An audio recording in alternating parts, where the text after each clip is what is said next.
Добрый вечер.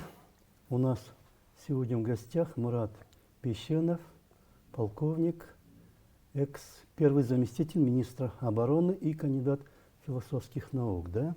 Добрый вечер. В 80-е годы, перед распадом СССР, вы служили на Украине. Да? Принято, сейчас теперь принято, в Украине. В Украине. Да. В Украине.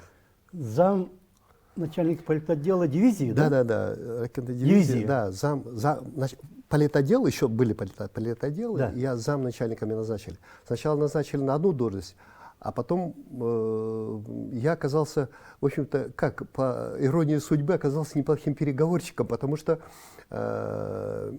тогда украинские националисты уже выступали, вот этот флаг, трехколор, трезубец, они уже тогда перед штабом дивизии, они уже приходили, там митинговали уже. Я в 89-м году, даже это не 90-й был. И с ними надо было выходить, как-то разговаривать. И они почему-то меня, как всегда, иди сходи, поговори. И когда они увидели мой фейс азиатский, да еще на украинской мове, я шановный товарищ сказал. И они как-то, я им понравился, начали переговоры. И они требовали только меня на переговоры. И потом меня повысили в должность. Я думал, за службу, за это. Они, оказывается, им нужен был переговорщик, как я. И я тогда... Вашей части? Нашей дивизии. Это дивизия, штаб дивизии был. А ракетной дивизии. Это было в Коломые, в центре Коломыя, город, Западная Украина. Коломыя. Коломыя, город. Это бывшая польская граница. Польская граница, это еще уже в истории, это когда забрали, Западная Украина была присоединена. Вот, и я там служил, очень инфраструктура, там город, Запад просто, шикарно все было. Я там просто себя чувствовал хорошо, потому что обеспечение, а 88-89 год в Советском Союзе, вы знаете, обеспечение было, дефицит всего было. А когда я туда приехал, я просто был ошарашен всем. А до этого где служили? Я в академии учился. Я в 1988 году закончил ракетную академию, военно-политическую академию ракетную. В Москве закончил, в 1988 в Москве закончил, и оттуда меня направили в Украину. Вот. За хорошее поведение, за хорошую учебу. А Украина считалась, как за хорошее? Там комплекс старый был. Он не перспективный. Старый комплекс, ракетная дивизия, старые комплексы были уже. А уже все в 1988 году уже новые комплексы, вот это СС-18, уже СС-14 комплексы были. И меня послали в старые. Я сначала расстроился, я хотел поближе в Казахстан, сюда, к родине, меня туда направили. Я думаю, год-два побуду, но я с 88 года до 92 года служил там. И как раз вот этот распад Советского Союза, становление, национализм, пробуждение украинского, я все это насмотрелся, посмотрел. И в 92 году я приехал сюда, и меня вооруженные силы кыргызских армий взяли сюда. Действительно национализм сильный в Украине? Да, я тогда не понимал. Что такое, воспитанный на идеологии Советского Союза, и когда приехал туда, тогда я услышал слово «москали», я такого слова даже не слышал, там «москали». И потом я все-таки у одного украинца любят, все-таки спросил, а в чем все-таки, на каком это уровне, на генетическом уровне, на политическом, на каком уровне такая ненависть друг к другу? И он мне рассказал, начинаешь там, я же говорю, тогда нам тоже по советским учебникам говорили, что в переводе Украина это окраина, да, там, что это да, там, они были да. там. И вообще Киев, это Древняя Русь, столица Киев, там туда-сюда, где вы взялись, откуда взялись. И мне интересно было узнать. У него история такая своеобразная, что начиная от Богдана Хмельницкого, 1654 год, присоединение, Речь Посполитая, когда они все-таки присоединились к России, и на таких особых правах. И потом Москва потом их прижала, и Запорожскую сечь, все. Екатерина. Да, все перечеркнули, все, уже никаких прав. Отдельная категория, там были казаки, эти запорожские. И он тогда говорил, я все-таки говорил, откуда взялись? Они же там были. Да они тогда там и были всегда. Украинцы, он говорит, там и были всегда. И он говорил, там эта территория, конечно, это лакомый кусочек, хотя там и степи, и чернозем. Вообще Украина очень богатая. Я объездил Украину. очень интересная страна, богатая во всех и природные ресурсы, и люди, и певучий такой, и вообще своеобразная страна. Мне очень Украина понравилась. И тогда он говорит, это там же действительно, и кого там только не было. И скифы, и половцы, и воины, и хазары, и что там только не было, и турки, и древние греки же скифами там торговали, воевали на территории Украины. Это же вот вся история. И потом уже тогда вот это 800-е годы, это первый век, 800-е годы вот начинают образовываться вот славянские вот эти народы, поселения вот оттуда. И он мне рассказал, что все-таки украинцы это отдельно, у них язык всегда свой был. Вот. Но русские всегда, значит, правили, они не хотели признавать нас. И вот он долго рассказывает это. Ну, я понял, что не просто все, это, оказывается, оттуда идет вся эта история, вот оттуда идет все. И, конечно, ну и здесь масло подлил, конечно, уже советская власть, это перед войной к Украине Бессарабия, когда присоединили, Западная Украина, потом 1954 год Никита Сергеевич такой референс сделает, да. Вот это тоже причина там есть. Ну, это не просто так, потому что это мое субъективное мнение, потому что ну, Хрущев кто был? Он авторитетом, в общем-то, и не пользовался. Он культ личности Сталина объявил, и он боялся, он же очень к власти пришел-то, как пришел, и он боялся, что его могут так, и он, конечно, поддержку, у него вся поддержка Его была. как бы временно установили. Украина, поддержка у него Украины были все, да, Украина там, вот. И он, конечно, к Украине просто в один день решили, Верховный Совет проголосовали, и Крым присоединили к Украине. За один день решили все. Это по указке Никиты Сергеевича. Там какая-то обмен, компенсации какие-то были? Ну, какие-то компенсации, ну, они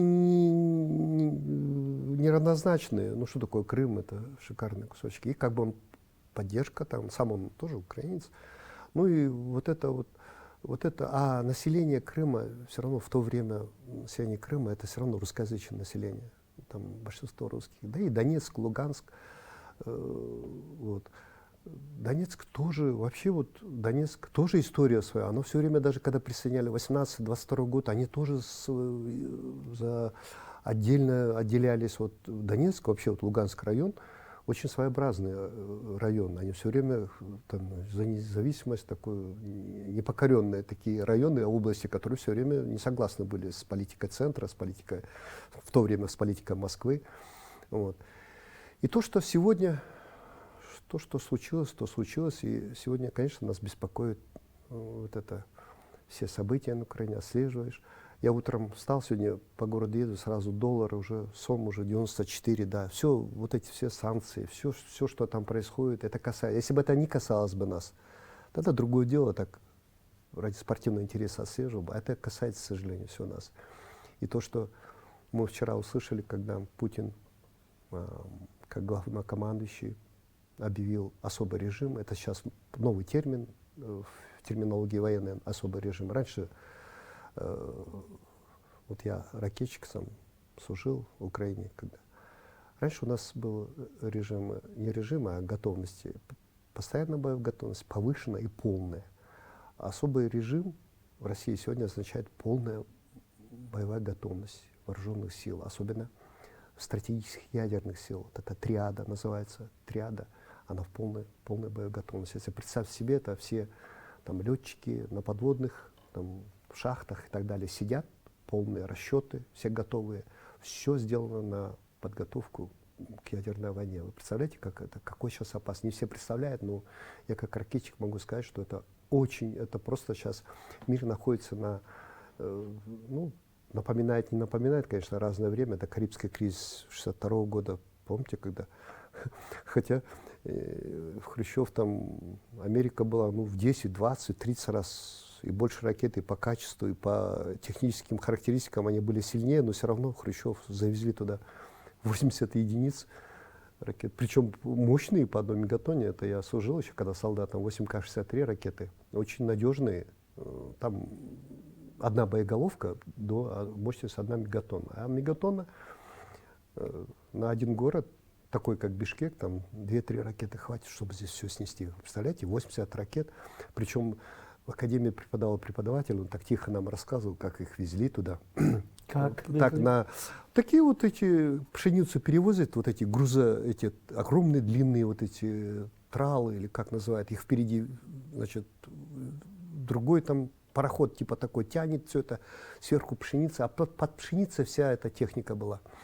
Все офицеры, все переодетые там военные ракетчики, переодетые в гражданку, сидели в трюмах, там в страшных условиях их везли.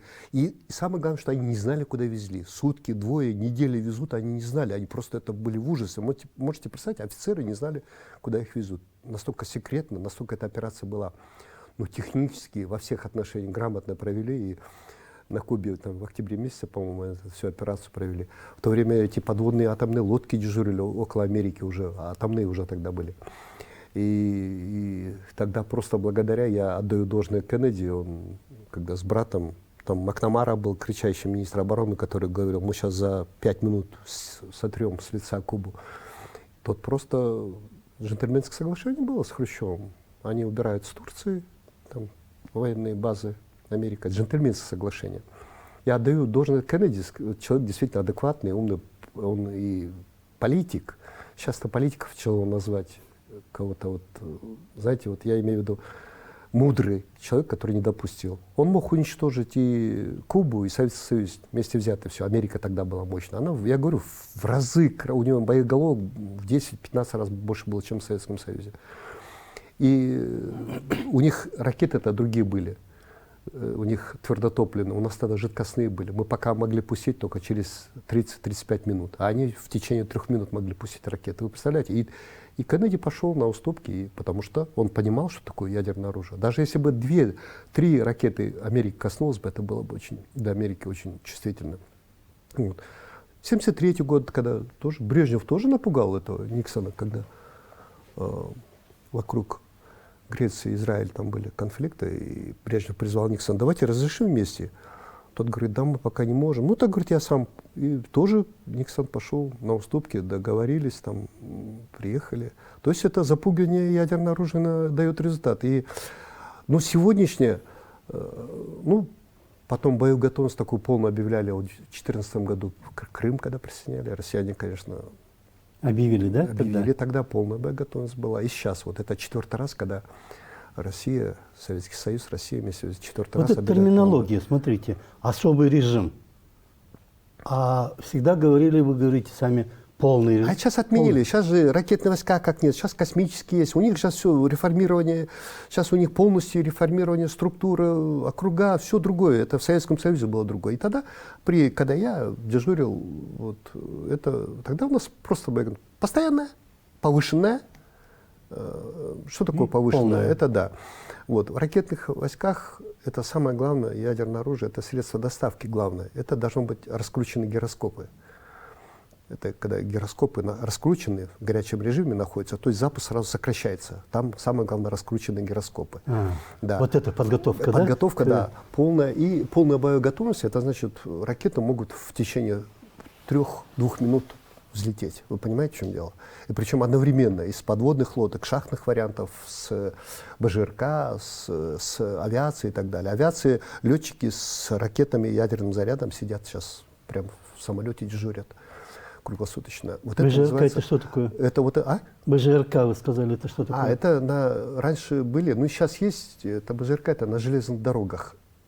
Составы и полностью там ракеты. И они курсируют, их засечь очень тяжело. Ну, американцы уже тоже... Постоянно меняют. Они ночью да? Передвигаются, но американцы уже тоже засекли, там они немножко по размерам. Потом, ну, невыгодно. Точки нужно, откуда запуски должны быть очень дорогостоящие. Потом дежурство надо на месяц людям уходить. Вы представляете, условия какие тяжелые. Ну, по-моему, один комплекс есть у них, но это дорогая штучка. Но она есть в России. Это вот это БЖРК. Триада называется вообще ядерное оружие. Но она опасна очень. Вы знаете, в России уже настолько уже сейчас со всех сторон прижали уже. У них довод только один — доказать это, ядерное оружие, пугать. Могут применить? Вы знаете, очень не хотелось бы, но ядерное оружие, наверное, применять, я не думаю, что дойдет. Ядерное оружие могут только сегодня запугивать, там, показывать, но применить, ну, достаточно одной бомбы с самолета или с подводной лодки, запуск, да, и все, это крах всего мира, все отслеживается спутниками американскими, китайскими, российскими, везде все следят. Любой пуск ракеты, они уже определяют даже траекторию полета, куда летит ракета. Это. Причем знают, какие ядерные, какие не ядерные. Сейчас все отслеживают, все знают. И одна пуск ракеты, несанкционированный пуск так называемый, все это приведет к ядерной войне. Тогда уже все. Вот поэтому я, ну, как ракетчик, я очень беспокоюсь, потому что вот так вот объявлять, причем скрытно же, вот, допустим, когда в 2014 году это скрытно объявили, никому ничего не говорили, особый режим. Сейчас называется просто особый режим, для общей массы особый режим. На военном языке это полная готовность. И просто Россия по телевидению показывает, я приказываю министру обороны и начальнику генерального штаба объявляется привести в особый режим. Ну, это, наверное, показать всему миру, что мы пойдем на все. Если сейчас вот в этот конфликт еще кто-то начнет. А это заявление было сделано после, вы знаете, что в Германии Шольц что-то выступил с такой речью перед Бундестаге, да? Бундеслиги, Бундестаг, я что-то уже забыл. Бундестаг. Бундестаг, да. Когда говорит, мы оказываем военную помощь Украине, военную помощь, Германия, ну что, кто там, пускай Франция, Англия, ну Германия, да, там, наверное, дети, правнуки сидят, тех, которые уничтожали Воевали. Украину, да, и они сейчас вот такое заявляют, конечно, Если вдруг парадокс. произойдет столкновение, получается, немецкое оружие и российское оружие будут. Ну, там, Как раз. Ну, там не только же немецкое, начиная от этих турецких байрактаров, да. Вот. Кстати, оказывается, байрактары очень просто сбиваются. В России есть комплексы, которые там, панцири и все, которые заглушают и сбивают очень просто. И поэтому слишком вот эти беспилотники покупать, они дорогие такие, не стоит слишком много увлекаться этим. Ну, 3 миллиона стоит комплекс, да, а можно сбить там, за оружием, которое стоит 100 тысяч долларов. Понимаете, это не соответствует. Поэтому, когда приобретать много не надо тоже. Для разведки может быть хорошо, а вот это прям Азербайджан, Турцию показывают. Это турки показывали, чтобы показать, продать это оружие. Это что же бизнес? Реклама. Реклама, конечно. Вот. И вот сейчас вот в Украине показали, что их очень просто блокирует. Система РЭП есть, радиоэлектронная борьба, которая блокирует, связь теряется, и просто она негодна, просто металл летает. Почему Блицкриг не получился? Когда? Вот сейчас? Да, вот напали 24, уже 5 дней, и там не особенно продвинулись. Ну, во-первых, я так думаю, что цели нет уже захватывать. Это по карте посмотрите, восточная и запад, да, это если там брать Сумы, Николаев, здесь вот Луганск, Донецк. И из Крыма. Здесь, да, и из Крыма, да. Здесь идет определенная территория, это военная операция, они назвали, да, это же не вторжение, военная операция по очищению там Донецка, Луганска. Ну, и совсем не в Донецке, а совсем... Да. Ну, а они же там говорят, что если вооруженные силы направлены там формирование военные на ракеты, стреляют в сторону Луганска, Донецка, они должны, то есть подоплека, что они должны пойти уничтожить там. Здесь уже речь не идет о каком-то международном праве и так далее. Ну, коль Россию вот так столкнули с Украиной, теперь Россия пойдет на все, чтобы там, ну, они сколько уже, с другой стороны, их тоже можно понять, 8 лет они уже сколько предлагают, чтобы не делали. НАТО расширяется, санкции объявляются, и Запад, в общем-то, добился своего. И еще большего добился да, из-за этого конфликта. Да, сейчас санкции увеличиваются, сейчас будут санкции конкретно. Эти санкции, конечно, сразу не скажутся, но через год-два очень сильно, серьезно скажутся и на России. Это серьезные санкции. Второе, теперь у НАТО развязаны руки. Третье, теперь международные организации, естественно, все за Запад, за Америку. Вот. И кто остался в союзниках? И вопрос теперь рано или поздно все равно коснется членов ОДКБ, Евразес. Мы что-то молчим. По-моему, наш президент переговоры имел там по телефону.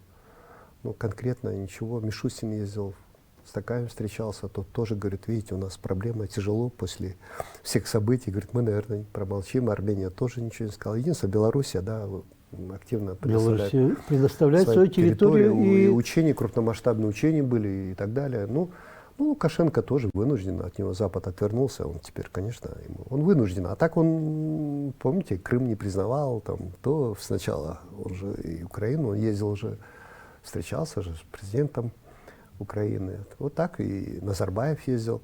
То есть политика дело такое непростое, она не только грязная, она очень хитрая, коварная. Поэтому ситуация, конечно, будем все это каждый день. Сейчас просто хотелось бы, чтобы, конечно, за стол переговоров, вот у Гомельской области на границе, да, мне кажется, ну там формат такой не очень серьезный, я бы сказал. Ну и то украинцы, и то что-то там за безопасность, обеспокоившись за безопасность, из Киева через Польшу едут там уже почти двое суток. На эти переговоры, да? На эти переговоры, да. А там с Киева до Гомель, до границы, там 2 часа езды всего, они вот едут туда, прям как будто это президент. Ну, в общем, важность показывают, затягивают время, я не знаю до чего там. И я на сегодняшний день даже не знаю, приехали или нет, но все равно там эти переговоры, это формально, ничего оно не даст. Но хотя бы отсчет был бы, что начали переговоры, хотя бы обозначить, что. Вот. Если вы заметили, там на 2-й или на 3-й день россияне приостановили боевые действия, они дали время, наверное, Зеленскому, чтобы он немножко, может быть, проснется и скажет, давайте переговоры. Ну, ничего этого не произошло. Там мобилизация объявлена, оружие Запад, конечно, подкидывает. Там бывший президент там чуть ли там деньги выделил на выдачу оружия. Ну, в общем-то, к сожалению, наверное, все затянется. Россия, наверное, планировала там в течение недели, 10 дней все это завершить, не завершится.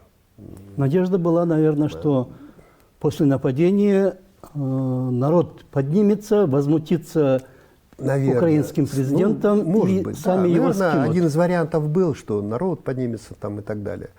Ну, народ за это время, народ разношерстный тоже. Ну, одним надо, другим не надо. Ну, вот, понимаете, тоже ситуация. Вот я, когда Казахстан звонил, события, тоже военные, друзья, разные, у всех разное мнение, вы понимаете, по событиям. Вроде военные, вроде, вот должен быть взгляд, вот, однозначно. Тоже вот я звонил в Херсон, там Киев, тоже разные. В Киеве одно мнение, в Херсоне мнение другое.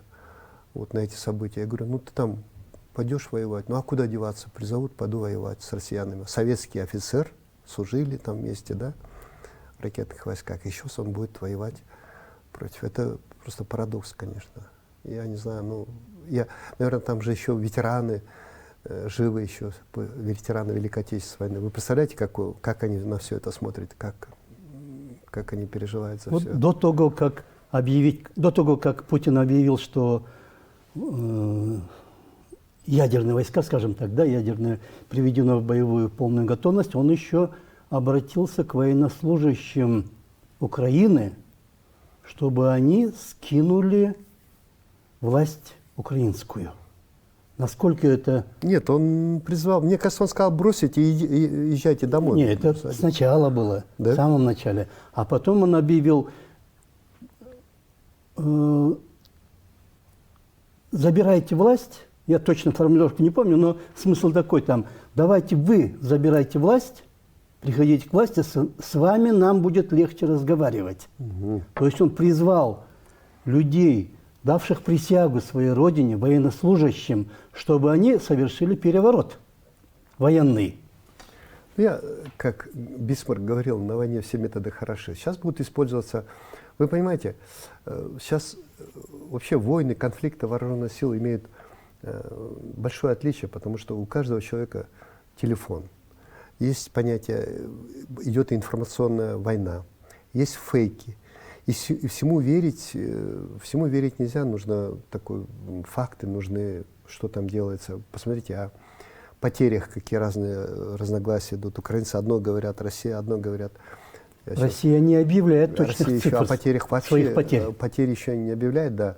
Вот, Коношенков там объявляет, сколько техники, и больше ставка на технике, потому что сейчас никому не выгодно, это только украинцам может выгодно говорить о потерях. Вот. Вспомним конфликт Азербайджан-Армения. тоже по-разному вот, говорили. Но никто не говорил там 1000, 2, 3 тысячи и так далее. Ведь посмотрите, в Армении на сегодня уже общеизвестно около там 13,5-14 тысяч погибших. Это вот в последней войне, да? Последней войне. Смотрите, 13? Около 14 тысяч. 14 тысяч. И там уже городские кладбища, там они как герои, там 14 тысяч вот, молодых ребят. Просто жалко людей. Войну-то объявляют одни, а за нее гибнут вообще молодые, абсолютно невинные люди. Вот это вот в войне. Вот Вчера это вечером украинские власти объявили, что убитыми и ранеными Россия потеряла 4500. Ну, да. 1500 убитых, 3000 раненых. Вот там, ну это разве можно этому верить? Там техники столько, столько-то техники уничтожено и так далее. Ну, я не верю этому.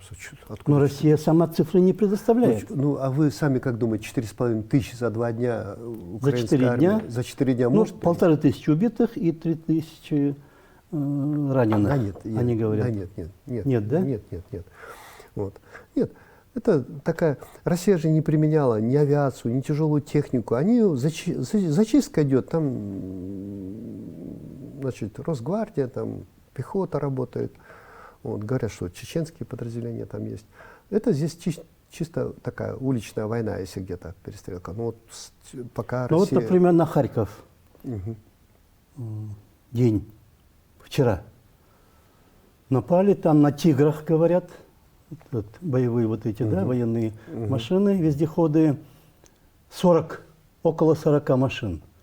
Там, если она полностью загружена боеприпасами, то сидят двое в каждой машине. Если нет, если там десант там или кто там, 5-6 человек. Нет, больше там 16 человек. 16? 8 с одной в каждом стороны, 8 «Тигре», с другой. да? Да.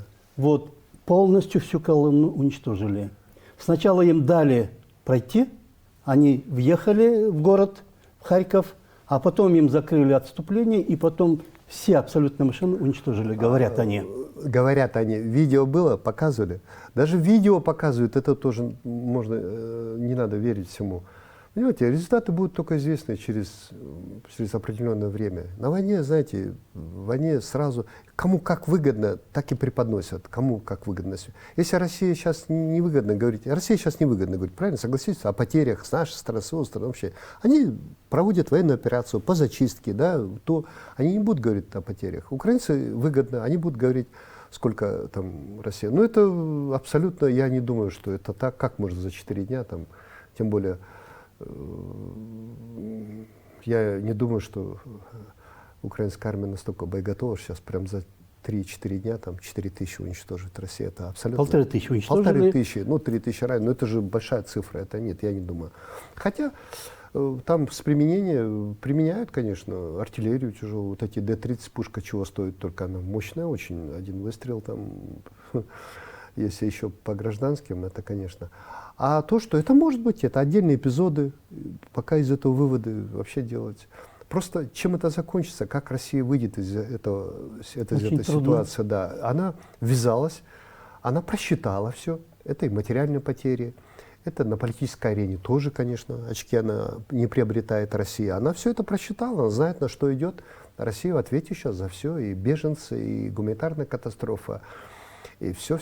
И союзников, наверное, десяток потеряет, еще больше. Но Россия знает, на что идет, потому что я считаю, например, глубоко убежден, что России нужна была ответка это. Они уже терпят, ну, действительно, ну, вы, может, не согласны со мной многие не соглашаются, но ведь, ну, просто уже, ну, посмотрите, НАТО, в каких странах уже нет, осталось только Грузия, Украина здесь. И еще Кыргызстан, остался еще Кыргызстан, возьмут НАТО вообще. Хотя в НАТО, конечно, хотят все, потому что там обеспечение армии, это помощь стран Запада и Америки, это очень неплохо. Ну, Эстония, Латвия, Литва не от хорошей жизни туда захотели вступить, потому что они боялись, что вот то, что сейчас случилось с Украиной, могло с ними ранее случиться. Ну, они, и Финляндия, и Прибалтика, они знают, что такое Калининградская область, финская война. Они, конечно, они же, их-то деды, отцы рассказывали, наверное. У нас уже время подходит, оказывается, к концу. Да. Очень коротко тогда, 2-3 минуты. Чем чревата для Кыргызстана вся эта война в Украине? Для Кыргызстана очень чревато. Очень чревато. Во-первых, санкции. Вы знаете, Евросоюз, ОДКБ, мы все наши грузовые машины, большинство грузовых машин куда едут? Не в Турцию, Китай же, в Россию, да? Вот. Поэтому нам, Мигранты. мне кажется, да, это цены, это углеводороды, это все будет повышаться, к сожалению. Наши мигрантам сейчас все-таки там как-то работает и достаточно большое количество денег переводит сюда. Это, наверное, все тоже скажется на этом.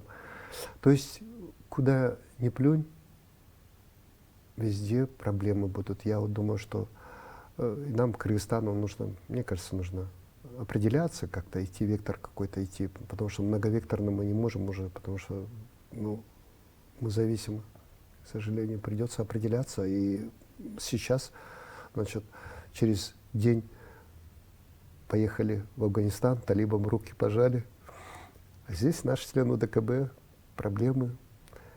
Мы молчим все, Казахстан молчит, Армения, мы молчим все. Казахстан сказал, что не будет посылать никаких своих войск. Казахстану хоть есть оправдание, что у нас заваруха была, у них надо разрешать, мусор убирать.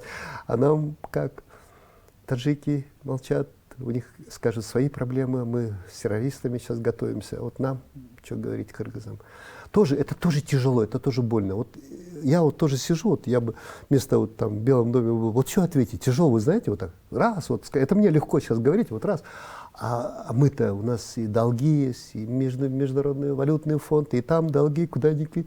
И как, любая заява громкая сразу скажется на нас. Мало того, что еще весна, да, впереди тяжело, и вода, и энергетика, и все. И еще вот сейчас мы заяву сделаем, такую неаккуратную, непродуманную, и все. Но мне кажется, все-таки заяву надо сделать, определяться, потому что дальше уже вот просто вот сжавшись, сидеть и все время думать, что сказать, уже, мне кажется, надо понимать, что 1 200 000 наших соотечественников в России находится. Это очень серьезный аргумент, я считаю. У нас время подошло к концу. Спасибо большое. Сложная ситуация, но в России еще больше сложная ситуация. В России сейчас еще больше, им сейчас очень будет тяжело это бороться против всего мира. Но у них есть, они все продумали, прочитали. Я думаю, что есть чем ответку сделать. У них все есть, они пока могут. Но, конечно, не хотелось бы такое событие. Я все-таки, например, думал, что войны не будет. Они думают, все-таки дипломатическим путем достигнут какого-то договоренности. Запад, если задумал, то они будут до конца доводить. Вот в чем проблема. Спасибо большое. У нас в гостях был Мурат Бейшенов, кандидат философских наук, экс-первый заместитель министра обороны и в конце 80-х годов, во время распада СССР, замначальника политотдела дивизии в Украине. Да. Спасибо большое. До свидания. До свидания.